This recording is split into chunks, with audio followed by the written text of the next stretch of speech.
Validation. I'm sitting at the table in my apartment, looking out the window. I turn back to the papers stacked in front of me. Interesting, I say. Very interesting.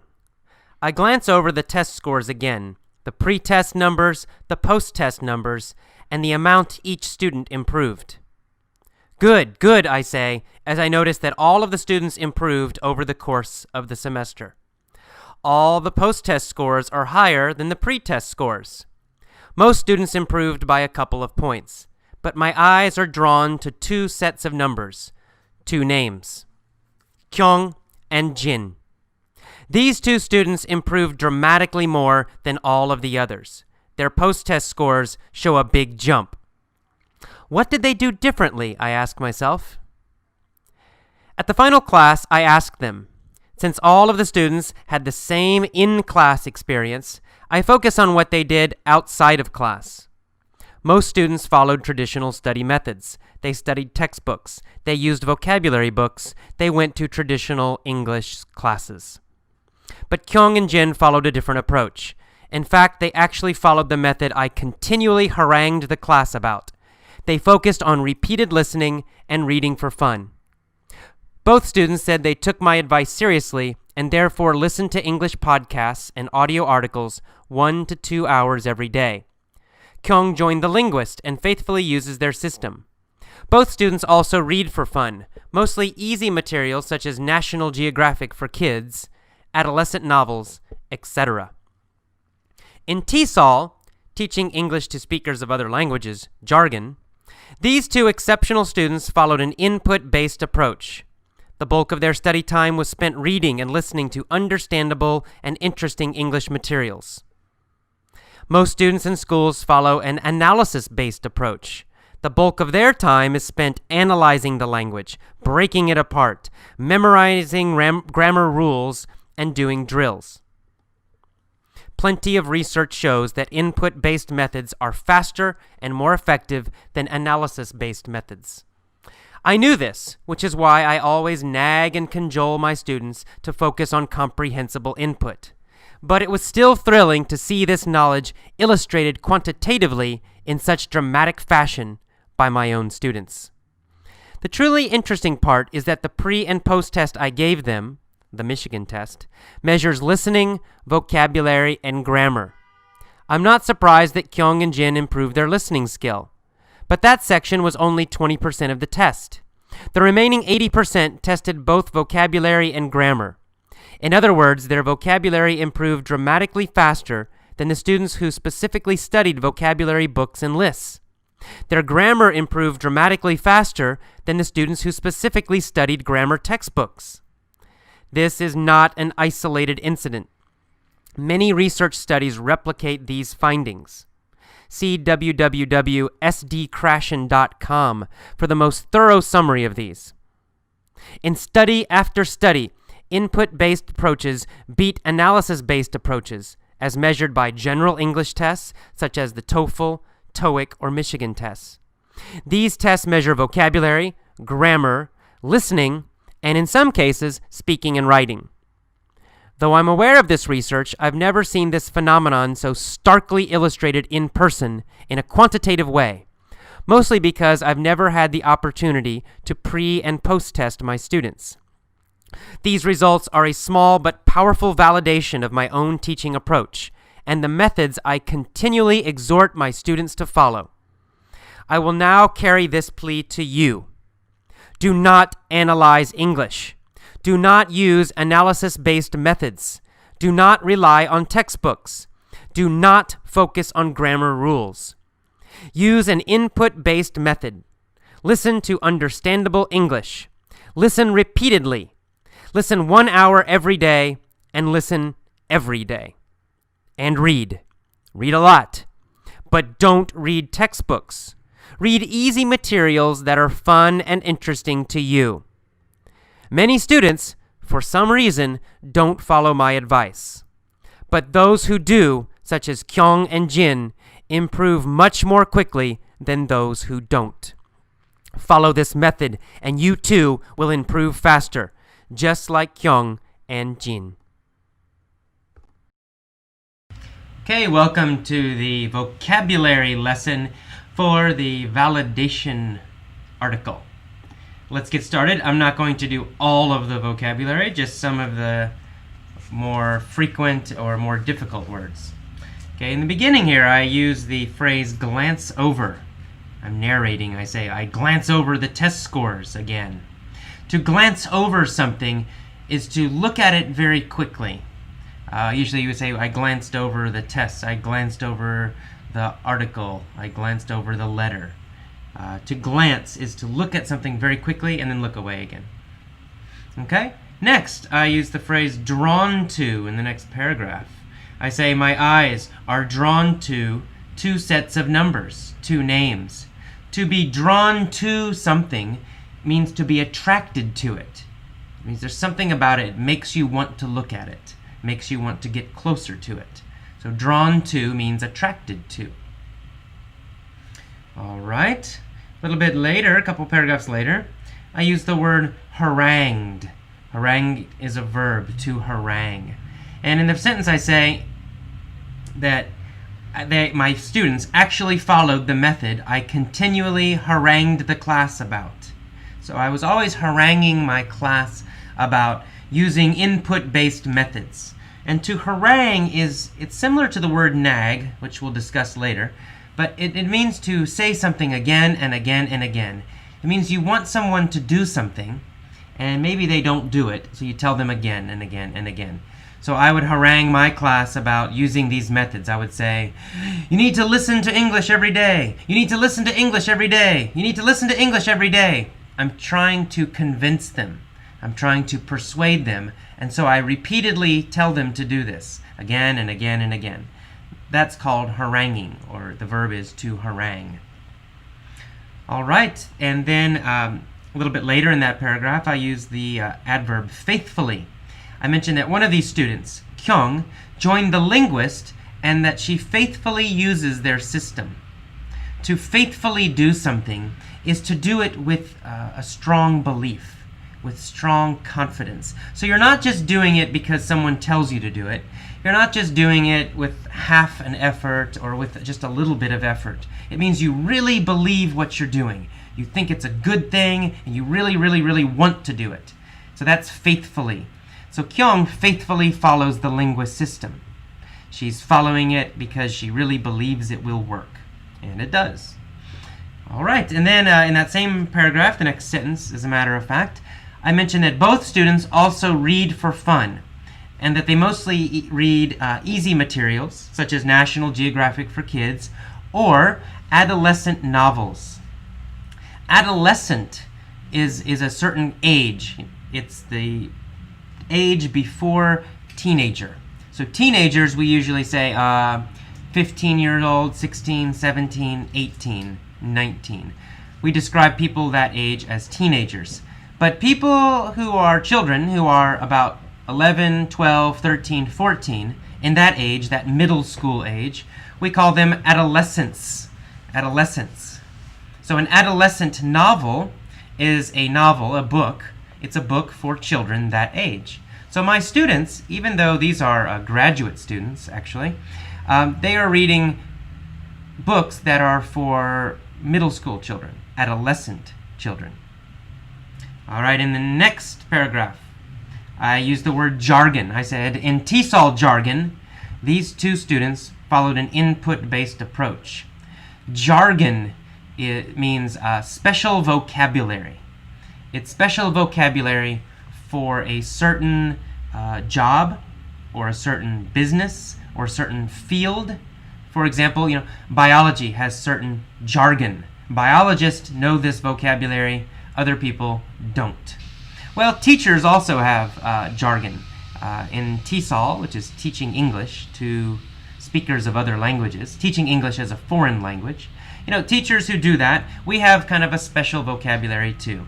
And so input-based approach, that's a kind of vocabulary that we use. Most English teachers understand what that means, but maybe people who are not English teachers don't know that. So jargon is the special vocabulary of a field or a certain job. Alrighty. Exceptional, of course, means special, amazing, great. All right, in that same next paragraph, I mentioned the bulk of their study time was spent reading and listening to understandable and interesting English materials. The bulk of means most of. So the bulk of their study time was spent reading and listening. Most of their study time was spent reading and listening. So the bulk of means most of. Alrighty then. Then on to the next page of the learning guide. You'll see a couple of similar words here. First is the word nag. I say, I always nag and cajole my students to focus on comprehensible input. To nag is quite similar to harangue, which I just told you about. If you nag someone, you tell them to do something again and again and again, usually because they're not doing it. The best example is a mother and her children. My mom would nag me about cleaning my room. AJ, clean your room. And I'd say, okay, Mom, okay. But I didn't do it. So then she would tell me again a few minutes later, AJ, clean your room. And a couple minutes later, AJ, clean your room. And then again, AJ, clean your room. AJ, clean your room. So she's nagging me, right? It's kind of like complaining again and again and again and again about something. And then in that same phrase, I use the word cajole, to cajole. Cajole means, again, to try to persuade someone. It's the idea of almost trying to push them to do something. So you're trying to convince them. You're begging them. Maybe you're pushing them a little bit. Do this, do this, do this, and you're trying to change their mind about something. That's cajole. So there's a little bit similar meaning there. Nag and cajole. And comprehensible input means understandable input. So what you have to listen to something you understand. If you don't understand it, you won't learn anything. You need to understand about 90% of it. So that's comprehensible. All right. In that same paragraph, you see the word quantitatively. That's a nice long word. I say, it was thrilling to see this knowledge illustrated quantitatively. Thrilling, of course, means exciting. Illustrated means shown, or sometimes it means proven. But quantitatively means with numbers, or numerically. It's another way to say that. So I knew that these methods were better, but in my own experience, in my own classes, I had never done like a pre-test and post-test research to show with numbers that this method is better. So this was my first chance to see with numbers in person with my own classroom, my own students. All right, in the same sentence, as a matter of fact, I used the phrase dramatic fashion, in dramatic fashion. It was exciting to see this knowledge illustrated quantitatively in such dramatic fashion. In dramatic fashion means in a strong way, in a powerful way, in a very noticeable way, something that everybody sees and notices. Easy to notice it, very powerful. So in a powerful way, in dramatic fashion. Alrighty, moving on then. I use the word replicate, skipping a paragraph here. I say many research studies replicate these findings.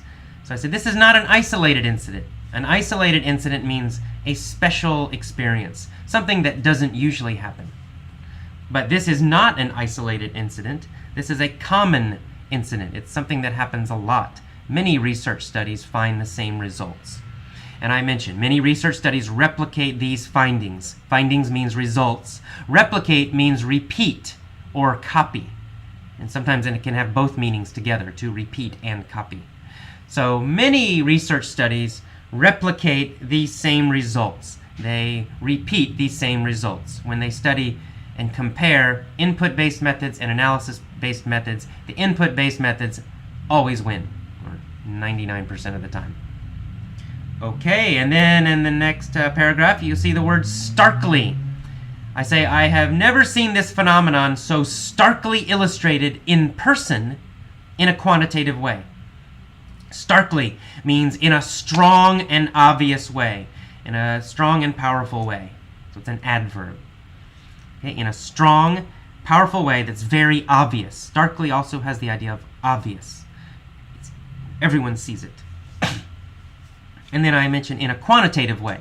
So the opposite, not the opposite, but another way, another kind of knowledge or proof is qualitative. Qualitative, well, there's an L in there. Qualitative means without numbers. So I have a lot of qualitative experiences. I can observe my students. I see that certain students usually do better. It's the ones who follow the input-based methods. But this time I have a quantitative proof. In other words, I have numbers, test scores, to prove what's happening. Okay, in the next paragraph, we use the word validation, which is also the title of this article. Say, these results are a small but powerful validation of my own teaching approach. Validation is proof or evidence that proves something is correct. So it means positive proof or positive evidence. It's something that proves you are correct or something is correct. In this case, my two students who improved so much faster, they are validation for my teaching methods or for input-based methods, not just my methods. Anyone can use these methods. In the same paragraph, I use the verb exhort. I say, and the methods I continually exhort my students to follow. Exhort has the idea of trying to persuade, trying to convince, trying to even sell. Okay, I exhort my students to follow an input-based methods. So it means I'm trying to convince my students. I tell them very strongly, you should do this. That's exhorting. All right. In the next paragraph, we see the word plea. I say, I now carry this plea to you. I now bring this plea to you. A plea is a request. It means I'm asking you to do something. A plea is actually a very strong request. So I'm saying, please, please, please do this. Please use an input-based method. Please don't analyze English. That is my plea. That is my strong request. And finally, at the end, you'll see the phrase rely on. Do not rely on textbooks. To rely on something is to depend on it. It's to use it too much. So do not use textbooks too much. Do not rely on textbooks. Do not depend on textbooks. Textbooks are not very good. Okay, that's it for today's vocabulary lesson for the validation podcast.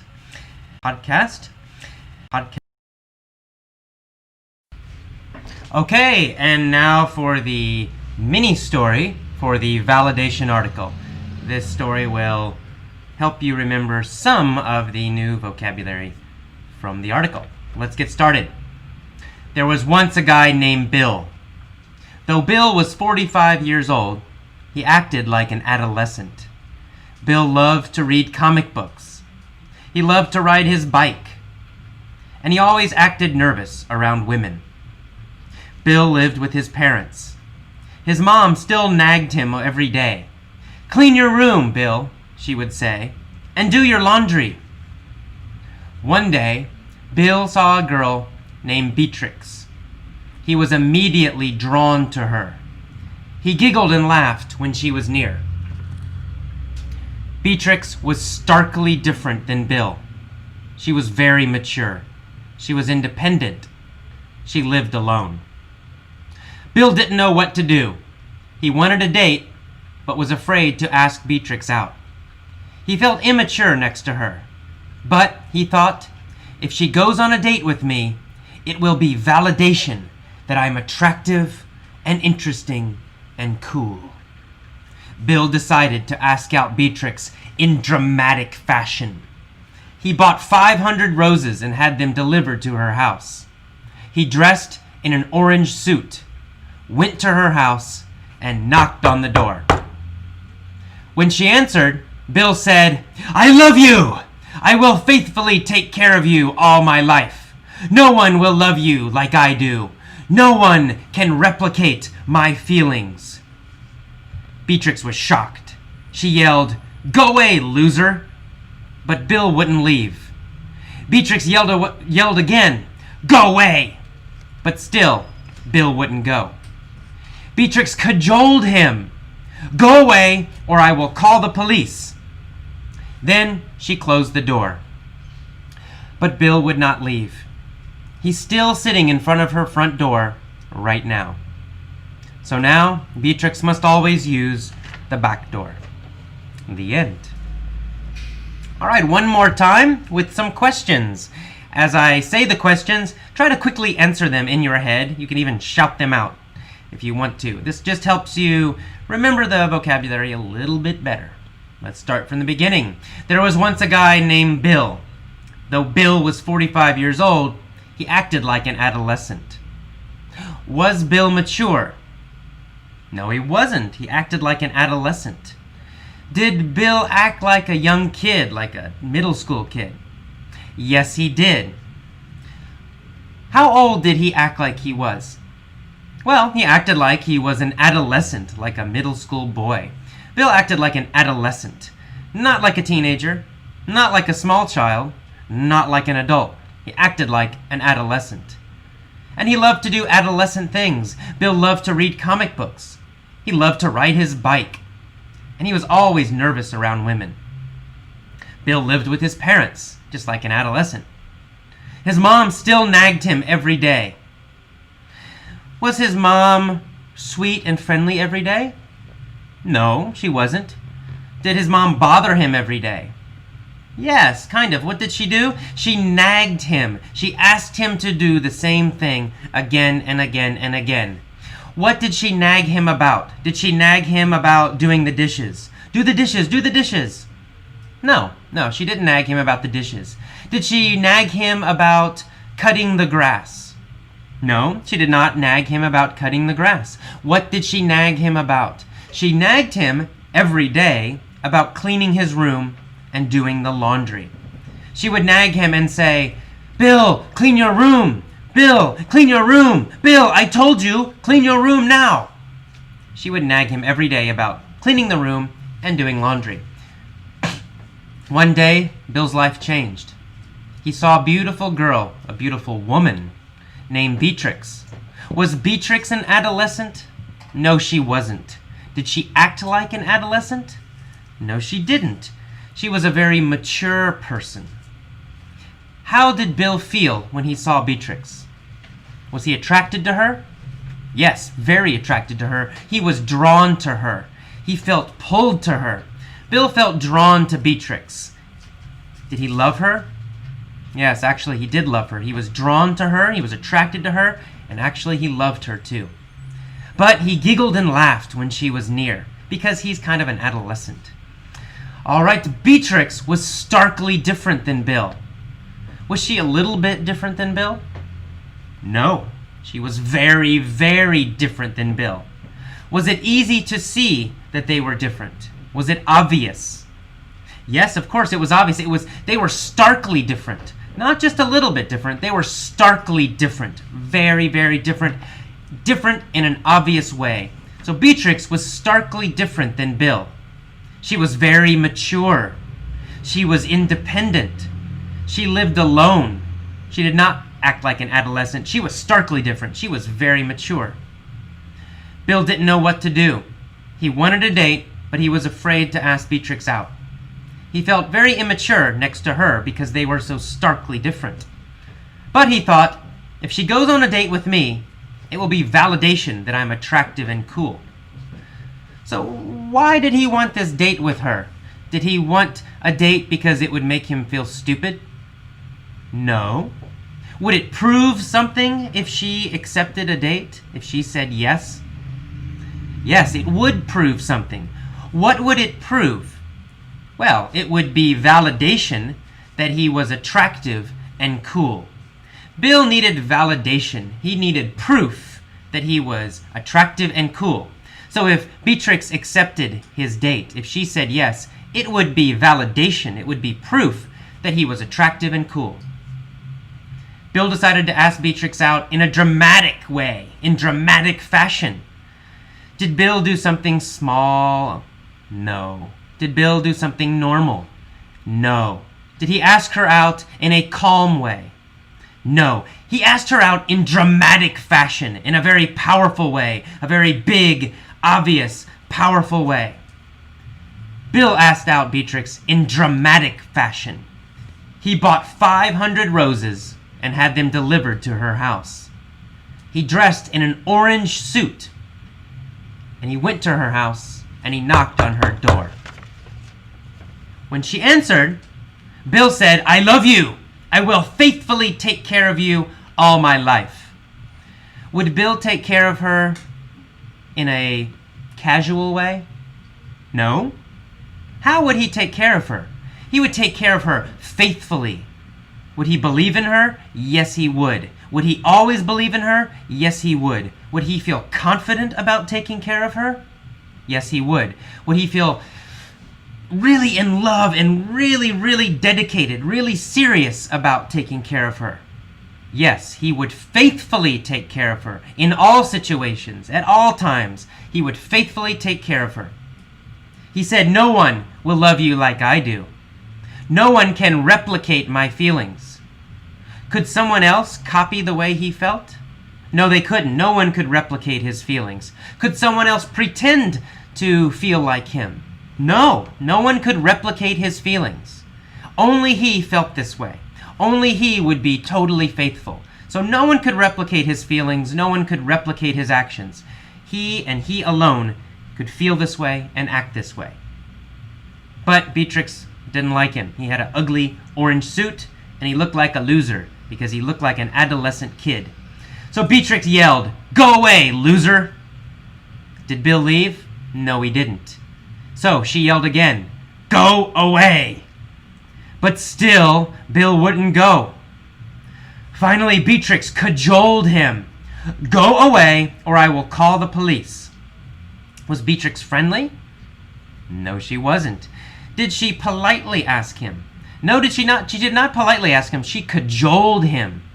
Did she ask him many times? That's right. Yes, she did. She asked him many times. She cajoled him again and again. She tried to push him. She tried to force him. She tried to scare him. She cajoled him. "Go away now, or I will call the police."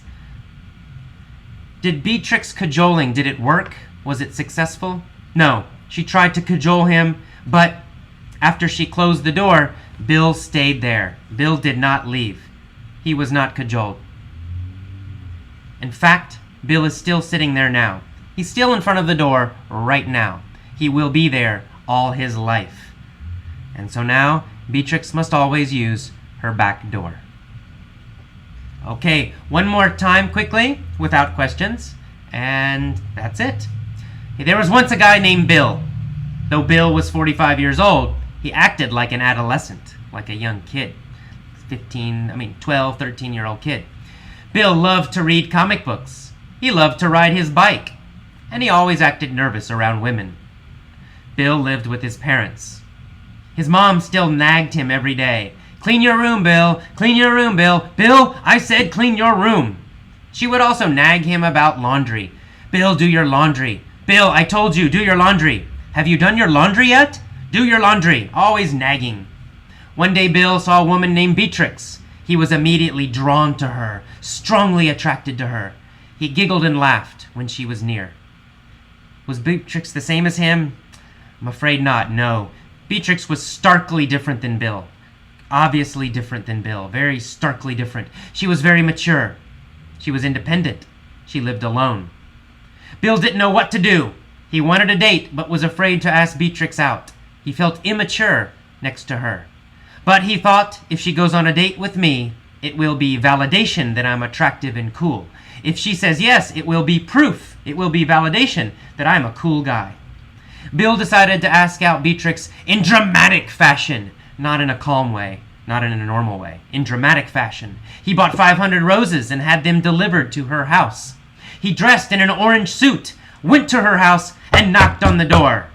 When she answered, Bill said, "I love you! I will faithfully take care of you all my life." He would love to take care of her. He would faithfully take care of her all his life. "No one will love you like I do. No one can replicate my feelings. No one can copy my feelings. No one can replicate them." Beatrix was shocked. She yelled, "Go away, loser." But Bill wouldn't leave. Beatrix yelled again, "Go away." Bill still wouldn't go. Beatrix became angry. She tried to cajole him, tried to force him and push him and persuade him. Beatrix cajoled him, "Go away, or I will call the police." Then she closed the door. but Bill would not leave. He's still sitting in front of her door right now. As a result, Beatrix must always use her back door. Okay, that is the end of the mini story for the validation article.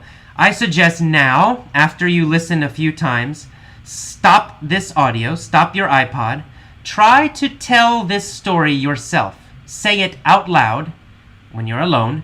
Try to tell this story yourself using the new vocabulary. See if you can remember it and see if you can use it correctly. You can use it correctly. You can use